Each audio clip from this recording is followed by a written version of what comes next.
અમેરિકાના મેન રાજ્યમાં આવેલું બેંગર ઇન્ટરનેશનલ એરપોર્ટ રવિવારની એક ગોજારી સાંજે એક ભયાનક અગનગોળામાં ફેરવાઈ ગયું, જ્યારે પેરિસ તરફ ઉડાન ભરી રહેલું એક લક્ઝુરિયસ પ્રાઇવેટ જેટ રનવે પર જ મોતનું તાંડવ ખેલવા લાગ્યું અને જોતજોતામાં ઊંધું વળીને રાખના ઢગલામાં ફેરવાઈ ગયું. આ દુર્ઘટના પાછળ કોનો પ્રકોપ હતો તે કોઈ ટેકનિકલ ખામી તે સવાલ અત્યારે આખી દુનિયાને હચમચાવી રહ્યો છે, કારણ કે તેમાં સવાર 8 જિંદગીઓનું શું થયું તે રહસ્ય હજુ પણ અકબંધ છે.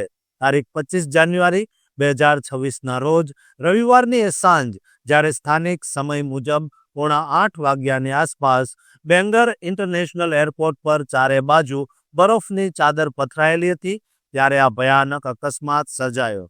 એક અત્યાધુનિક મોંઘા વિમાન તરીકે ઓળખાતું બોમ્બાર્ડિયર CL-600 2B-16 ચેલેન્જર 650 મોડલનું આ જેટ પેરિસ લે બાર્ગેટ એરપોર્ટ જવા માટે રનવે નંબર 33 પર રવાના થઈ રહ્યું હતું. આ વિમાન હ્યુસ્ટનથી અહીં આવ્યું હતું અને તેની માલિકી પ્રખ્યાત લો ફર્મ આર્નોલ્ડ એન્ડ ઇટકિન સાથે જોડાયેલી છે, જે અમેરિકાના મોટા ડોનર્સ તરીકે જાણીતા છે.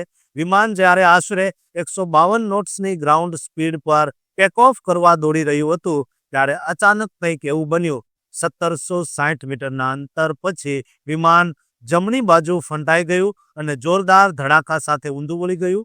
અવાજ એટલો પ્રચંડ હતો કે આખું એરપોર્ટ ધ્રુજી ઉઠ્યું અને જોતજોતામાં વિમાન ભીષણ આગની લપેટમાં આવી ગયું. આ અકસ્માત વખતે હવામાન અત્યંત ખરાબ હતું અને તાપમાન -17 ડિગ્રી સેલ્સિયસ સુધી પહોંચી ગયું હતું, જેને કારણે વિન્ટર સ્ટોર્મ જેવી સ્થિતિ હતી. ટેકઓફ કરતા પહેલા વિમાનનું યોગ્ય રીતે ડી-આઇસિંગ પણ કરવામાં આવ્યું હતું, પરંતુ તેમ છતાં વિમાન રનવે પર કાબુ ગુમાવી બેઠું. આ જેટની અંદર કુલ 8 લોકો સવાર હતા, જેમાં 3 ક્રૂ મેમ્બર્સ અને 5 મુસાફરોનો સમાવેશ થાય છે.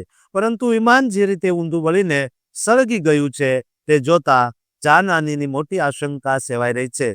જોકે હજુ સુધી સત્તાવાર રીતે કોઈના મૃત્યુની પુષ્ટિ કરવામાં આવી નથી અને અધિકારીઓ તરફથી હજુ તપાસ ચાલુ હોવાનું જણાવાઈ રહ્યું છે.